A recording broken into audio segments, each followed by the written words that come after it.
اللهم صل على سيدنا ومولانا محمد.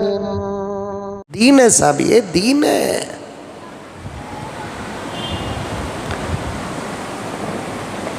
مثال کے طور پر شرک،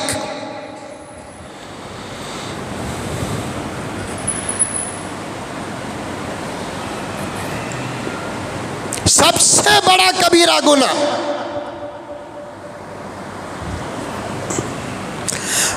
بعض علماء فرماتے ہیں کفر سے بھی بڑھ کر گناہ شرک ہے. کفر کہتے ہیں خدا کو انکار کرنے کو، شرک کہتے ہیں اللہ کے ساتھ کسی کو شریک کرنے کو.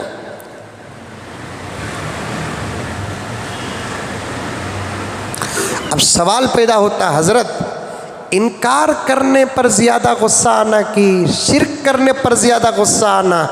اللہ کا کرم ہے میرے دوستو، ہر سوال کا جواب آپ کو مل جائے گا انشاءاللہ تعالی. آپ کو میں بتا دوں کفر اور شرک میں بدتر اگر شرک ہے تو وہ کیوں ہے؟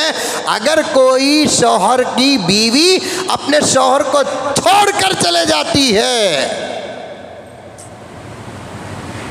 اسے کہتے ہیں انکار.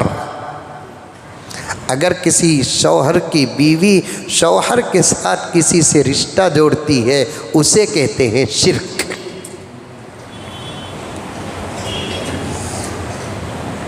چھوڑ کر جانے والے کے لیے بار بار بلانے کی محنت شوہر کرتا ہے، لیکن شرک کرنے والی بیوی کے لیے ایک ہی وقت میں فیصلہ.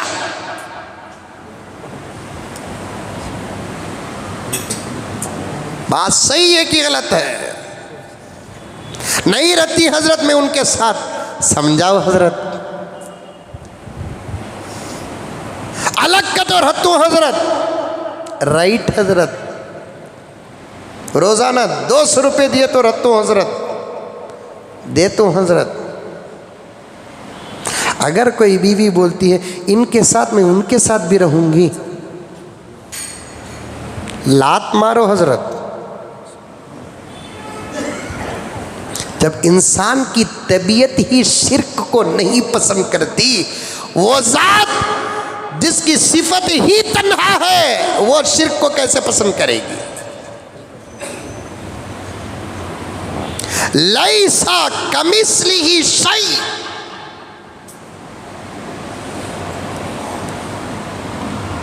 علماء بیٹھے ہیں، ان کو مزہ آ جائے گا، خدا کرے کہ آپ کو بھی مزہ آ جائے.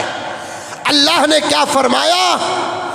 ہماری طرح کے طرح بھی نہیں کوئی. لیسا کمثلہ، کا بھی تشبیہ، مثل بھی تشبیہ، ہمارے جیسا نہیں کوئی. ہم ایک، لا شریک، لا وزیر، لا مشیر، ہمارا کوئی بچہ نہیں، ہم کسی کے بچے نہیں، ہماری کوئی بیوی نہیں، ہمارا کوئی پارٹنر نہیں.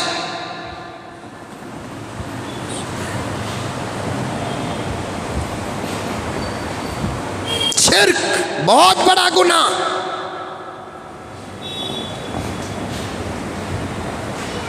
اور جتنے لا الہ الا اللہ محمد الرسول اللہ پڑھنے والے مسلمان ہیں سب اس بات کو مانتے ہیں اللہ کو شرک پسند نہیں. ہاں یہ سمجھنے میں تکلیف ہوتی ہے شرک ہے کیا.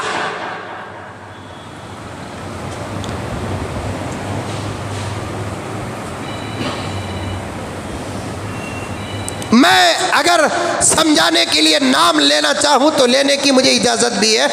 بریلویوں کے نزدیک بھی شرک حرام ہے، دیوبندیوں کے نزدیک بھی شرک حرام ہے، مقلدین کے نزدیک بھی شرک حرام ہے، غیر مقلدین کے نزدیک بھی شرک حرام ہے. حنفیوں کے نزدیک بھی شرک حرام ہے، شافعیوں کے نزدیک بھی شرک حرام ہے، اور حنبلیوں کے نزدیک بھی شرک حرام ہے، مالکیوں کے نزدیک بھی شرک حرام ہے۔ جتنے لا الہ الا اللہ محمد الرسول اللہ پڑھنے والے ہیں سب کے نزدیک شرک حرام ہے۔ لیکن مسئلہ آ کر اٹکتا ہے کہ شرک ہے کیا، یہ سمجھنے اور سمجھانے میں اٹک جاتے ہیں۔ وقت گزر جائے گا، سادہ سیدھا سمجھا کر چلوں، کبھی مستقل عنوان بن جائے تو بتاتا چلوں۔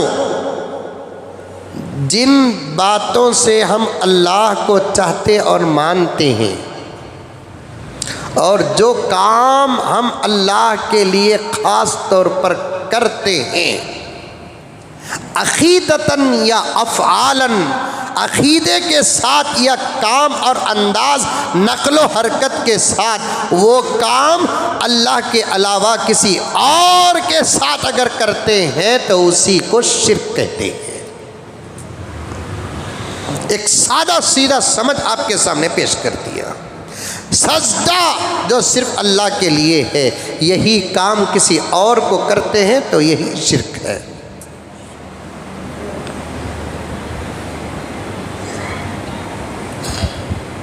یہ بس سمجھ،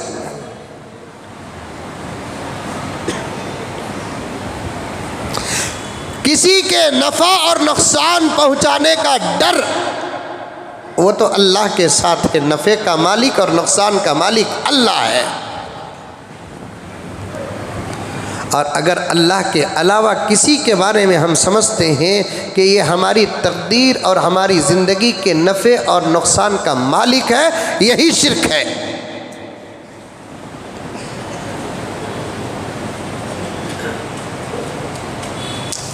ہماری اپنی زندگی اور ہمارے اپنے خیالات اور دل دماغ میں سوچی جانے والی تمام باتیں اللہ تبارک و تعالی جانتا ہے، اس لیے کہ اللہ کے پاس غیب کا علم ہے۔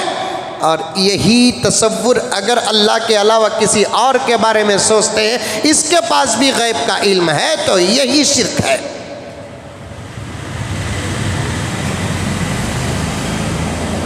میں پہلے ہی بتا دیا، یہ تفصیلی بات ہے، میں ایک بات سمجھانے کے لیے ایک چھوٹی بات عرض کر رہا ہوں، لیکن اتنی بات تو یہ ہے کہ شرک سے بچو۔ کیوں؟ اس لیے کہ کتنا ہی بڑا گناہ کر لے آدمی اللہ معاف کر دیتا ہے، لیکن شرک کو اللہ معاف نہیں کرتے۔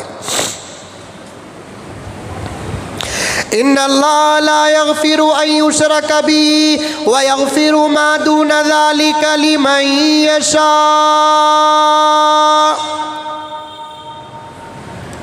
بے شک اللہ تبارک و تعالی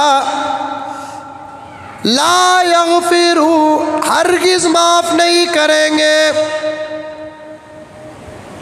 شرک اور شرک کرنے والے کو۔ وَيَغْفِرُ، معاف کر دیں گے، مَا دُونَ ذَلِكَ لِمَن يَشَاءُ، دو باتیں، جسے چاہے اسے بھی معاف کر دیں گے، جیسا بھی گناہ کرے، اگر وہ توبہ کر لے تب بھی معاف کر دیں گے، توبہ نہ کرے خدا فضل کرے تب بھی معاف کر دیں گے۔ لیکن شرک کو معافی نہیں، بلکہ شرک کو معافی ہی نہیں، تفسیر کی بات کہتا ہوں، شرک کو معاف بھی نہیں کرتے اللہ تعالیٰ، اور شرک کی سفارش بھی قبول نہیں کرتے، اور سفارش کی اجازت بھی نہیں دیتے۔ ابراہیم علیہ السلام اتنے بڑے پیغمبر، باپ مشرک تھا، حشر کے میدان میں اجازت نہیں اپنے باپ کی سفارش کی۔ نوح علیہ السلام ابو البشر ثانی، اتنے بڑے پیغمبر، لیکن بیٹا مشرک تھا، اجازت نہیں۔ میرے نبی کی صفت ہی شفیع المذنبین، گناہ کرنے والے گنہگاروں کی سفارش کرنے والے آقا کی ایک صفتی نام۔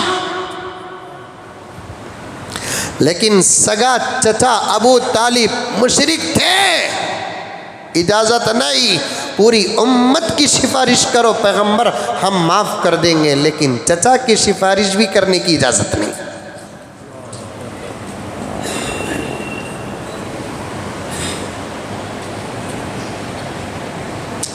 ابو جہل بھی رشتے میں، ابو لہب تو سگا چچا، اتنا بڑا گناہ ہے. آج امت اب تک ایمان کو خود نہیں سمجھی.